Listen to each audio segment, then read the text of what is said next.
ದೇವರಿಗೆ ಸ್ತೋತ್ರವಾಗಲಿ. ಕರೆದ ತಕ್ಷಣ ಕುಟುಂಬವಾಗಿ ಬಂದು ಅವರಿಗೆ ರಾಗ ಬಂದರೂ ಬಾರದಿದ್ರು ಕೂಡ ಅವರು ದೇವರಿಗೋಸ್ಕರ ಯೇಸುವಿನಲ್ಲಿ ಅವರು ಹಾಡನ್ನು ಹಾಡಿದ್ದಾರೆ.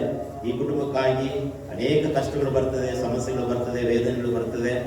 ಹಾಡಾಡಿದಂಥ ಈ ಕುಟುಂಬವನ್ನ ದೇವರ ಆಶೀರ್ವಾದ ಮಾಡಲಿ, ಅಭಿಷೇಕ ಮಾಡಲಿ. ಹೋಗುವಾಗಲೂ ಬರುವಾಗಲೂ ಎಲ್ಲ ದೇವರ ಕೃಪೆಯಿಂದ ಸಾನ್ನಿಧ್ಯದಿಂದ ನಡೆಸಲೆಂಬುದಾಗಿ ಕೈಗಳ ಮೇಲೆ ಕೆತ್ತಿ ಈ ಮಲ್ಲೇಶ ಕುಟುಂಬಕ್ಕಾಗಿ ನಾವು ಪ್ರಾರ್ಥನೆ ಮಾಡಿಕೊಳ್ಳೋಣ. ಎಲ್ಲರ ಕೈಗಳ ಮೇಲೆ ಕೆತ್ತಿ ದೇವರಿಗೆ ಸ್ತೋತ್ರ ಮಾಡೋಣ. ಯೇಸುವೇ ನಿಮಗೆ ಸ್ತೋತ್ರವಾಗಲಿ. ಇಂದು ಸಭೆಯಲ್ಲಿ ನಿಂತು ಅಪ್ಪ ಯೇಸುವಿಗಾಗಿ ಒಂದು ಹಾಡನ್ನು ಹಾಡಿರುವಾಗ ಕುಟುಂಬವಾಗಿ ಮಕ್ಕಳು ಮೊಮ್ಮಕ್ಕಳು ಎಲ್ಲರೂ ಆಶೀರ್ವಾದವಾಗಿ ಕರ್ತನೆ. ಒಳಗದ್ದೆಗಳನ್ನು ಬಲಪಡಿಸುವುದಿಲ್ಲ. ರೇಷ್ಮೆ ಗಿಡ ಮತ್ತು ಮಾವಿನ ತೆಂಗಿನ ತೋಟ ಎಲ್ಲವೂ ಆಶೀರ್ವಾದವಾಗಿ ಬೆಳೆಯಲಿ ಕರ್ತನೆ. ಹಸುವಾಗ್ಲಿ ಕೋಳಿ ಆಗ್ಲಿ ಏನೇನು ಸಾಕುತ್ತಿದ್ದಾರೋ ದೇವರೇ, ವಿಶೇಷವಾಗಿ ಆ ಮಿಷನ್ಗಾಗಿ, ತಟ್ಟೆ ಮಾಡುವ ಮಿಷನ್ಗಾಗಿ ಸ್ತೋತ್ರ. ಒಳ್ಳೆ ಒಂದು ವ್ಯಾಪಾರ ಬಿಸ್ನೆಸ್ ಸಕ್ಸಸ್ ಆಗ್ಲಿಕ್ಕೆ ಅವತ್ತು ಸಹಾಯ ಮಾಡು ಕರ್ತನೆ. ಅಪಾಯ ಹೋಗುವಾಗ ಬರುವಾಗ ಜೊತೆಗಿರೋ ಎಲ್ಲವನ್ನು ಬಲಪಡಿಸು. ಅಂದ್ರೆ ಹೆಚ್ಚಾಗಿ ಆರಾಧನೆ ಮಾಡುವಂತೆ, ಹೆಚ್ಚಾಗಿ ವಾಕ್ಯವನ್ನು ಸಾರುವಂತೆ ಧೈರ್ಯ, ಬಲ, ಜ್ಞಾನ, ತಿಳುವಳಿಕೆ ಇವರಿಬ್ಬರಿಗೆ ನೀನು ಕೊಡಬೇಕಾಗಿ ಬಿಡ್ತಾ ಇದ್ದಾನೆ ಕರ್ತನೆ. ಯೇಸುವಿನ ಹೆಸರಿನಲ್ಲಿ ತಂದೆ, ದಯಮಾಡಿ ಕೂತ್ಕೊಳ್ರಿ. ದೇವರಿಗೆ ಸ್ತೋತ್ರ.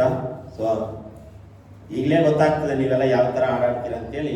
ನಮ್ಗೇನಾಗ್ತದೆ, ಪರೀಕ್ಷೆ. ದೇವರು ಪರೀಕ್ಷೆ ಮಾಡ್ತಾನೆ, ನಾವು ಕೂಡ ಪರೀಕ್ಷೆ ಮಾಡ್ತೀವಿ. ನಿಮ್ಮ ಮನೆಯಲ್ಲಿ ಪ್ರಾರ್ಥನೆ ಮಾಡ್ತೀರಾ ಇಲ್ವೋ, ಯೇಸುಸ್ವಾಮಿ ಆಡಾಡ್ತೀರಾ ಇಲ್ವೋ ನಮಗೆ ಗೊತ್ತಾಗೋದಿಲ್ಲ. ಯೇಸುಸ್ವಾಮಿಗೆ ಮಾತ್ರ ಗೊತ್ತಿರ್ತದೆ. ಸೊ ಹಾಗಾಗಿ ಮುಂದಿನ ವಾರ ಸಿದ್ಧರಾಗಿ ಬರಬೇಕು. ನಾನು ಹೇಳ್ಬಾರ್ದು ಇಂಥವ್ರು ಆಡಾಡ್ರಿ ಇಂಥವ್ರು ಆಡ್ರಿ ಅಂತ ನಾನು ಹೇಳ್ಬಾರ್ದು. ಫಸ್ಟ್ ನಾನು ಆಡ್ತೀನಿ ಅಂತ ಕೈ ಎತ್ತಬೇಕು. ಇದು ಉತ್ಸಾಹ, ಇದು ದಾಹ, ಇದು ಹರ್ಷ, ಸ್ವಪ್ರೇರಣೆಯಿಂದ ನಾವೇನ್ ಮಾಡ್ಬೇಕು, ಯೇಸು ಸ್ವಾಮಿಗೋಸ್ಕರ ಕಾಣಿಕೆ ಟೈಮಲ್ಲಿ ನಾನು ಆಡ್ತೀನಿ ಅಂತೇಳಿ ಸಿದ್ಧರಾಗಿ ಬರಬೇಕು. ಮುಂದಿನ ಭಾನುವಾರ ಸಿದ್ಧರಾಗಿ ಬನ್ನಿ. ಸೊ ನಾವು ಹೇಳೋ ಥರ ಇಟ್ಕೊಳ್ಬೇಡಿ, ನೀವು ಸ್ವ ಇಚ್ಛೆಯಿಂದ ಬರಬೇಕು. ದೇವರು ನಿಮ್ಮನ್ನು ಬಲಪಡಿಸಲಿ. ಕಾಣಿಕೆಗೋಸ್ಕರ ನಾವು ಪ್ರಾರ್ಥನೆ ಮಾಡಿಕೊಳ್ಳೋಣ. ಪ್ರೀತಿ ಸ್ವರ್ಪಣಾದ ದೇವರೇ, ನಿಮಗೆ ಸ್ತೋತ್ರವಾಗಲಿ. ಪ್ರೀತಿಯಿಂದ ಕೊಟ್ಟಿರುವ ಈ ಕಾಣಿಕೆಯನ್ನ, ದಶಮ ಭಾಗವನ್ನ ವರುಮಾನದಿಂದ, ಸಂಪಾದನೆಯಿಂದ, ಬಿಸ್ನೆಸ್ ಇಂದ, ದೇವರೇ ಒಳಗದ್ದೆಗಳಿಂದ ಬಂದಿರುವ ಕಾಣಿಕೆ ಕೊಟ್ಟಿರುವಾಗ ಸಂತೋಷವಾಗಿ ಕೊಟ್ಟಿದ್ದಾರೆ ಕರ್ತನೆ.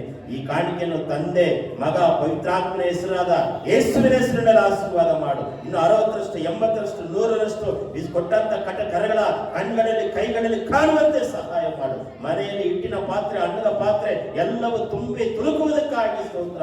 ಎಲ್ಲ ಕಷ್ಟಗಳನ್ನ ಮರೆಯುವಂತೆ ಸಹಾಯ ಮಾಡು. ಮುಂದಿನ ಎಲ್ಲ ಭಾಗವನ್ನು ಕರಗಳಿಗೆ ಒಪ್ಪಿಸಿಕೊಡುತ್ತಾ ಯೇಸುವಿನ ಹೆಸರಿನಲ್ಲಿ ಬೇಡಿಕೊಳ್ಳುತ್ತೇನೆ ತಂದೆ. ದೇವರಿಗೆ ಸ್ತೋತ್ರವಾಗಿ. ದಯಮಾಡಿ ಎಲ್ಲರೂ ಕೂತ್ಕೊಳ್ರಿ. ನೇರವಾಗಿ ದೇವರ ವಾಕ್ಯಕ್ಕೆ ನಾವು ಹೋಗೋಣ. ನಮ್ಮ ಸಿಸ್ಟರ್ ಅವರು ಬಂದಿದ್ದಾರೆ. ಸೊ ದೇವರಿಗೆ ಸ್ತೋತ್ರ.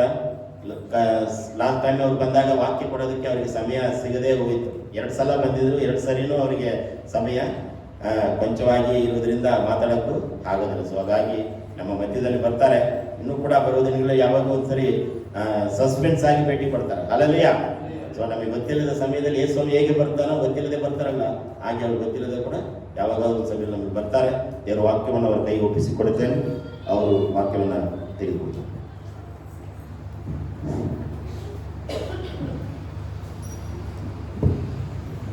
Hallelujah, hallelujah. ಕರ್ತನಾಮಕ್ಕೆ ಮಹಿಮೆ ಉಂಟಾಗಲಿ. ದೇವರ ನಿಮ್ಮೆಲ್ಲರನ್ನು ಆಶೀರ್ವದಿಸಲಿ.